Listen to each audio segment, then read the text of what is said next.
Guys, welcome to this PPR mock draft. It is a 10-man PPR team, 3 wide receivers. Let's look at the rosters real quick. 2 flex, 3 wide receivers. So in a full-point PPR, that to me, that's essentially a wide receiver heavy. You want to typically draft wide receivers heavy. There's no tight end premium or anything like that. So when you see how this goes, I'm drafting from the 1-9.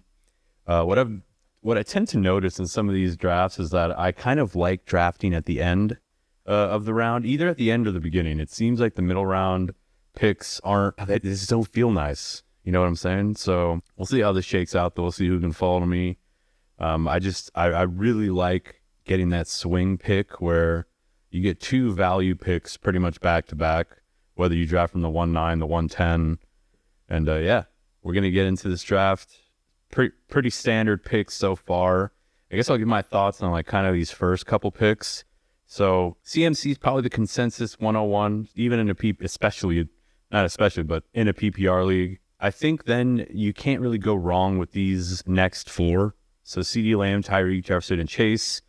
I personally have kind of a preference toward CeeDee Lamb and Chase just because I like their quarterback situation a little bit better. And with Tyreek Hill, it's not necessarily a quarterback issue, but it's just a age issue. He's just getting a little older. So it is now my pick. You see the typical names come off the board. Pretty much the 2 tier 1 running backs go off the board, which means I'm probably going to go wide receiver here. I wouldn't do Puka Nacua. I just think first or even early second round value for Puka Nacua, it's a little too high for me. I've explained in a couple other videos why I think that. So you head over to those videos and check them out if you are interested in that. But this seems like a double wide receiver smash just because I don't really like the running backs right here at this particular zone. Kind of there's like a tier break after Brees and Taylor, in my opinion. So I'm just going to go with Garrett Wilson. Just lock down having 2 like bona fide alpha wide receivers on my team. Both of them have good quarterback situations. I mean, we hope Aaron Rodgers still has something. Both of them are like the bona fide one. A.J. Brown does have a little bit more of a competition. Obviously, he's got Devontae Smith there. So A.J. Brown, as much as I love him this year because of the Kellen Moore effect, Kellen Moore is now the offensive coordinator for the Eagles, which has been a massive bump for like every other wide receiver that Kellen Moore came into town for. So I'm excited about A.J. Brown's prospects. I'm excited about pretty much the Eagles offense as a whole. A little bit less excited about Hurts as a fantasy prospect. I think they might temper down his rushing and his rushing touchdowns. I think. I don't know. I don't have much data to support that. I just think like losing Kelsey, who is massive for them at center, right? He was like a big part of why the tush push was very effective. You could say it's all Hurts. I think that's not necessarily the case. And I do think it's Hurts, they want to keep him healthy. Who knows? I could be fully wrong here, but with Kellen Moore coming to town, maybe they pass the ball more. Maybe their offense echoes more of like, the Chargers / the Cowboys. Yeah, let's look at some of these other picks. Chris Olave I do like. So in this second round, it kind of gets a little bit rough, like in these middle picks, like I mentioned. I don't really love ETN. I don't really love Barkley. Why don't I love Barkley? I really don't actually know why I don't like Barkley. Because if I think that Hurts' rushing touchdowns are going to go down, doesn't that mean Barkley will benefit from that? I don't know. I'm stun locked. I don't know what I think about the Eagles. There's quite a lot of talent on that team, but yeah, because I have A.J. Brown, taking a guy like Barkley would not be my favorite thing to do. So it's back to my pick. Let's have a look at the running backs. There are a couple of running backs I like, but not this early, and especially not in a PPR league with 5 potential wide receiver starts. So I think at this pick, because it's a full point PPR and receptions will matter, I think this is going to sound crazy, but I'm going to reach for Pittman here. I'm going to have another pick in the next, in 2 more picks. So the reason I'm going Pittman is just because I think Pittman's going to have a larger percentage of his team's receptions. It's as simple as that. I think Diggs he now has to compete with Tank Dell and Nico Collins, who pretty much all 3 of those guys are being drafted in the top 5 rounds. So is he going to have a larger percentage than Pittman? Maybe they'll be more valuable, but I don't know if he'll get you're guaranteed the same volume. So it's back to my pick now, just briefly looking over. I think I'll just punt quarterback just to test it in this draft. I think I'm going to go ahead and take Jalen Waddle, and I'll give my thoughts. And let me just finish my thoughts on Pittman. Draft's moving fast. So as I mentioned, he's going to have a higher percentage of his team's receptions. I think Deebo Samuel, he's not really there. The Niners don't really use Deebo as like a traditional wide receiver. He doesn't really get like high reception or even targets for that matter. So that's why I won't go Deebo there, right? I don't want to go DJ Moore because of the same argument for Diggs. There's just a lot of competition there, even though I do think DJ Moore is going to be the top guy in that receiving core. I think if I were going to take one guy from Chicago, it would be DJ Moore. I think the other guys at their current cost, I'm not in love with. Like DJ Moore at the 4.7 to me is fantastic, right? If I wouldn't have taken Waddle there, it would have been DJ Moore for sure. I probably should have taken DJ Moore, to be honest, if this was a real draft. But the reason I'm taking Waddle, he's kind of like a flag plant for me this season. I do think Jalen Waddle is going to close the gap between him and Tyreek Hill. I think there's going to be more weeks in which Jalen Waddle is the number one guy than there were last season. I'm not saying he's going to supplant him as the number one, but I do think like he's going to take that next big step and put himself into that conversation of like that upper echelon wide receiver, right? He's kind of like on the cusp of it as like a wider, he's like last year's T. Higgins, right? Like, oh man, Jamar Chase is so great. And then you got T. Higgins, also fantastic. Oh, he'd be the number one guy on any other team. I think that same thing applies to Waddle. And I just think he's going to have a breakout. And I think with the makeup of my team at the moment, where you have like A.J. Brown, stud wide receiver, Garrett Wilson, potentially stud wide receiver, Pittman, kind of a possession receiver. Jalen Waddle's like that poor man's Tyreek for me. He's like that guy who can get me those breakaway, long, like yardage after the catch type guy. I think that's like a nice little balance to have on my team. You guys might be wondering like what the fuck I'm going to do at running back. I'm wondering the same thing. I have no clue. Guys like Rachaad White are potential targets for me. DeAndre Swift was a target for me, but holy shit, he just got drafted early. I guess not super early, but usually he's going a couple rounds later. He's going like in the 6th and 7th round, that's for sure. So it's back to my pick. I already have 4 wide receivers. I see juicy wide receivers that I would still like to have, but I think it's probably time to start looking at running back just to solidify having like a bona fide number one guy, which I think Kamara will still be. It's a good thing I didn't take Olave, right? Because it opens up the door for me to take Kamara. I seem to be taking a Kamara in most of my drafts. It's back to my pick. I'll give you some insights on both guys shortly. It is a PPR league, which means Joe Mixon is probably not off the table because it looks like they're going to be using Pierce. Kenneth Walker has Charbonnet to contend with, but I think Kenneth is a decent bell cow. I don't know. I think that timeshare. I think the pick here is to go wide receiver again, honestly, and I will explain why. I think all these guys that I'm looking at, except for Ramondre, I'll comment on why. So I took Kamara because I think he's still going to be a high reception guy. He's still going to have a high amount of volume on the Saints. And he should still be the number one guy. I know a lot of people are saying that Kendrick Miller is going to eat into that, but I still think Kamara's got like 1 or 2 more seasons of being like the guy. So that's why I took Kamara. The reason I didn't take some of these other guys, I already mentioned, Kenneth Walker has Charbonnet to contend with. I don't know if he's going to be a good PPR running back. Still should get a lot of the, first and second down work, some third down stuff. They might even split drives, which could be good or bad for them. I don't know. James Conner getting up there in age. David Montgomery, touchdown. He's got a lot of touchdown equity, but does he have a lot of PPR value? Not really. He's going to have to hit that touchdown ceiling for you to be happy with him as your RB2, I think, which he did last season, and I think a lot of people were happy. Who else went? Okay, so Mixon, Dameon Pierce seems to be, I think they've even mentioned that there's like a 1A, 1B, 1-2 punch type thing going on. I think that might be a lie. I think Mixon just might end up being the bell cow for them because they weren't really happy with Pierce last season, right? He hit the showers pretty much for them. So Mixon could be a sneaky good pick. He might be moving up drafts as the training camp progresses. James Conner, a little bit too old. I'm just sketched out. Same thing for Jones. They could be very serviceable, very great. Maybe they'll get you like 10 good weeks, but you could see them either being supplanted or getting injured. They're just high risk picks for me. So that's why I didn't like any of these guys, right? Ramondre's the only guy. He just swooped an extension on his contract. So Ramondre could be actually like a super value pick. I just have like a dude never draft Patriots law like embedded into my fucking veins where I've never once won or had a successful fantasy season when I've taken Patriots players. That's just me. I mean, I wasn't playing fantasy back when Brady and Moss were doing their thing, so can't comment on that. I mean, it's probably my bias, but I'm just not a fan. So as you guys notice, my strategy is essentially to carousel between RB and wide receiver for a while, unless like dudes like quarterbacks or tight ends fall to you that you really like. Like Trey McBride could have been a good pick instead of, Flowers. I could have taken Trey McBride there.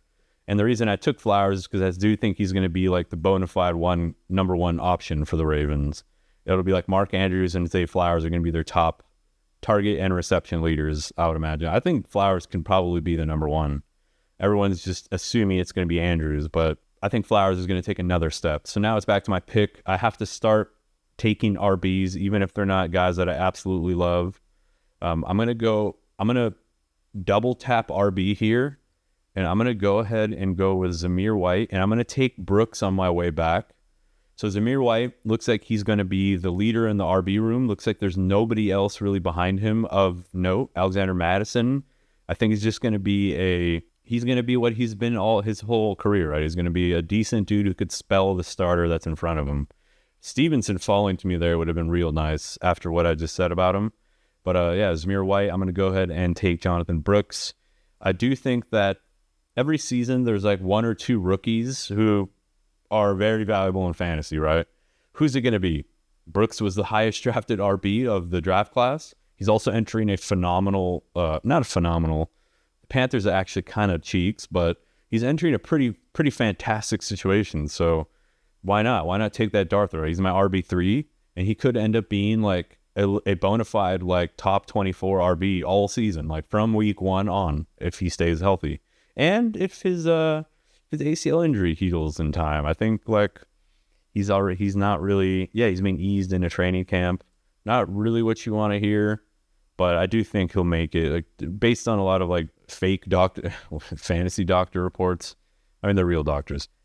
He's like on schedule and he should be able to play. So at this stage in the draft, you carousel between the two positions. You load up on these guys because then you can they retain value better than some of the onesie positions. Like I know that if you go in on tight end and you have a couple of good tight ends on your roster, they don't make for the best trade piece as well. If you have like a good wide receiver, running back that pops off, they usually make for very valuable trade pieces, right? Let me scroll down so you guys can see. Just quickly commenting on some of these other teams. Not a real big fan of guys like Keenan Allen, like Cooper, just because of age, right? They're just getting older. Like the cliff, the wide receiver cliff. I mean, every cliff in football happens abruptly. It's not like a slow and steady decline for most players, right? Just think about Julio Jones. He was like a top 10 or 15 guy, and then the very next season, he's literally useless. I remember I had him in Dynasty, so, and that's Julio Jones, right? And I guess Amari Cooper has a decent pedigree as well, but he's no Julio Jones, so yeah, I'm not a big fan of Pollard. I just think like you can get Spears a couple rounds later, who should probably, hot take, I think he's going to be better than Pollard. Not a fan of Eckler, also because of age and because of situation. I don't even know if he's going to be the starter. There have been not a lot of reports about whether it's going to be Brian Robinson or Eckler. Fuck, Christian Watson goes. That would have been a super nice pick if he were to fall to me. Looks like Christian Watson, is he slowly moving up? No, 9th round. That's about where he's been going. I hope he doesn't start sliding up. Should have known this dude's a Packers fan. Should have known he was going to take him. I might swoop Jordan Love from this dude before he's going to probably try to take Jordan Love on his next pick. Let's see. George Kittle's still on the board, and he lost a significant amount of weight. Does that mean they're not going to be using him to block as much? I'm going to fucking YOLO George Kittle here. I think Kittle has like weak winning potential. He can also do absolutely nothing for you. But I think like if you're going to take a tight end and if you can get a guy like George Kittle in the 9th round, I'm totally fine with that. I think I used to really like, streaming tight ends. But I do think it's nice when you can have a guy that you can just put in your lineup and he can get you maybe like 2 points, but he could get you 30. While if you're streaming tight ends, not only can they get you 2, there's really not a chance they can get you 30 most times, unless you get like that dream Irv Smith random 2 touchdown week, or like who the fuck else was doing it last season? Hunter Henry, who like started the season with like the highest touchdowns or some shit. Anyway, I took tight end, so now I don't have to worry about that. Looking over at quarterback, I do see, is there any stack potential? So there's currently the Tua stack, and I could wait and take Tua a little later. I could take a couple, let's see, I might want to get another RB before the well really dries up. And as I mentioned, because it's a PPR league, so typically in a real draft, money on the line, I would probably take Zach Moss here. He's like one of the last like should be RB1s. Devin Singletary as well is like one of those last guys, but I just don't know if they're going to have a lot of PPR value. While Tajay Spears, his bread and butter kind of is, right, like catching. He's not your prototypical like bell cow early down running back. So for me, like as my 4th running back with names that are kind of shaky, right? Like Brooks and White, unproven prospects. Kamara getting up there in age. Tajay Spears, I think he's going to go, at least this season. I'm not going to talk about, anything after this season. I think he'll at least be a startable asset the entire season, unless he gets injured, obviously. So in the 10th round, you get a guy who's going to be usable. That's what you want at this stage, right? Like there are guys that are being drafted in these rounds who, if something like, it doesn't even have to just be an injury, they can end up being not usable fully. Like Javonte Williams is on the roster bubble, supposedly, even though I was a fan of it up until I saw that report that he's on the roster bubble, that they love Julian McLaughlin. Like, Cortland Sutton, dude, he could end up being unusable. Just, he got so much volume, so much opportunity last season, and they were dog shit. I don't, like, it's a low chance, right, with a guy like Sutton. Like, he's more proven than any other receiver they have on their team, but yeah, Spears, I think he proved himself. He earned his spot on the team. So I do think like there's not a high chance that he becomes just unusable. All right. He took Jordan Love. What did I fucking say? I mean, easy to see, or easy to predict. All right. Who else? Jake Ferguson's a solid pick. Dak Prescott would have been a nice QB to get to even without the stack. Let's see if Tua is still on the board. Caleb Williams is also potential here, but I do think Tua is a little bit of a safer pick, especially considering I do have a stack. Yeah, I think I'll take Tua here if he doesn't get taken. If Tua does get taken, I'll go ahead and go Caleb. But is there any other wide receivers that look... So there are no other wide receivers that I imagine being like bona fide starters for me. Although as I mentioned, it's like a potentially start 5 wide receiver league. And I currently I only have 5. So a little bit problematic, but I do think there are guys a little further down the list that I could grab. So I'll go ahead and solidify my QB now, and I'll go ahead and take Tua, lock that in, because you never know what these other guys are going to do. It's back to my pick. Brian Robinson is still there, but I have too many RBs, man. Let me start taking wide receivers now, just because I'd like to have a little more balance on my team. I'll go ahead and take... It's not smart. Let me just take B-Rob, and then I'll go wide receivers the last 2 picks. I'll try to get guys who are a little bit more sleepy picks where they could be valuable in the long run. Damn, Jerome Ford's still sitting there, huh? There's a chance that Nick Chubb doesn't play the first X amount of weeks. And even then, dude, he tore his ACL all the way up. Like every single ligament in his knee, dislocation, PCL, MCL, ACL, motherfucking ACL, every single CL, man. So Jerome Ford could be valuable. He could be like a what was his name? Dude who started for James Conner when Le'Veon Bell held out. James Conner ended up being like a stud. Jerome Ford was that last year, right? Not quite a study, but yeah. So I like the way that this draft kind of panned out. I'll show you guys the full team at the end. Talk about the strat that I used. It's essentially a combination of best available, but skill position carousel. I don't know if that's a fucking strat. I just made that up right now. Yeah. Curtis Samuel, that's a solid pick. He could very well end up being the one for the Bills. Jacoby Myers, also another good pick. He's just been productive everywhere he's gone. And another season with the Raiders should continue to be productive. Herbert, dude, in the 13th round is kind of wild to me. Why is he going so late, man? It's just crazy. All right, I'm going to go ahead and take Jahan Dotson and Palmer.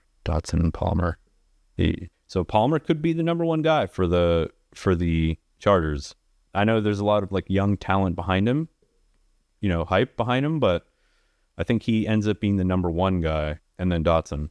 Yeah, Dotson had a lot of hype going into last season, really underperformed.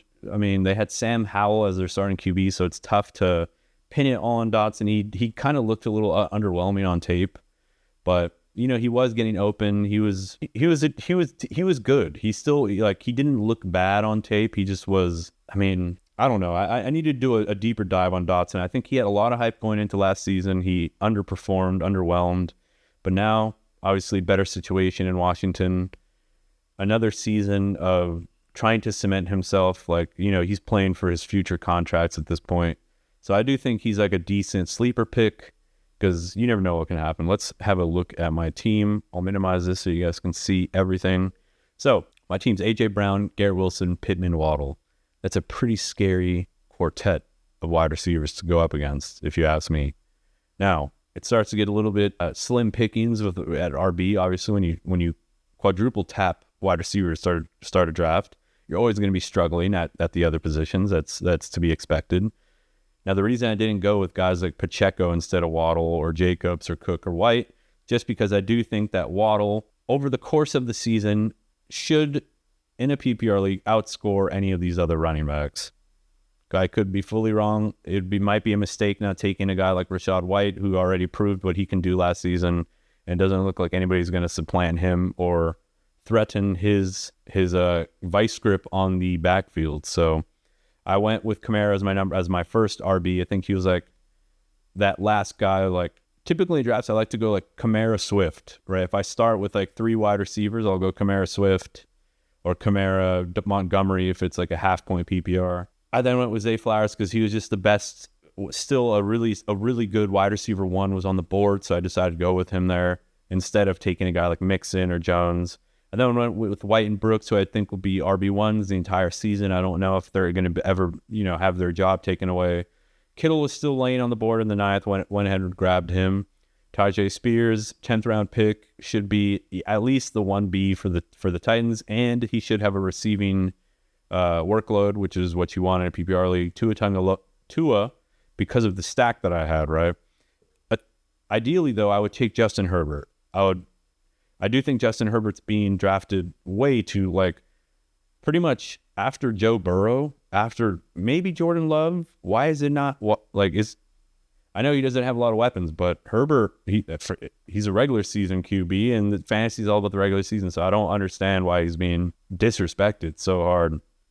I then took Brian Robinson, who could be the 1B, could be the 1A. I don't know, but he's still a startable asset. Some weeks, maybe based on matchups, maybe in games that they're projected to win, you might want to go with a guy like Brian Robinson versus Eckler. I think that's how it might shake out. Like Robinson on first and second down, Eckler coming in, taking drives, taking third downs. Josh Palmer, it's like a dart throw. Can he be the 1A guy?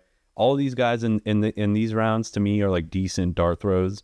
Palmer, Dubs, Mike Williams, Myers, Curtis Samuel, these are all, they're all fine. And then, I closed it out with Jahan Dotson. You guys can't even see. Let me see. If you open this. There you go. Tua, Brian Robinson, Josh Palmer.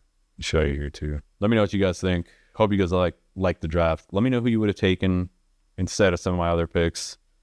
Tell me why I'm a fucking idiot, why I'm bad at fantasy, and why I'll never be good at fantasy. Nobody's probably even watching this late, but if you are, why don't you give me a like, give me a sub, give me a comment. Helps the algo. And I'll catch you guys.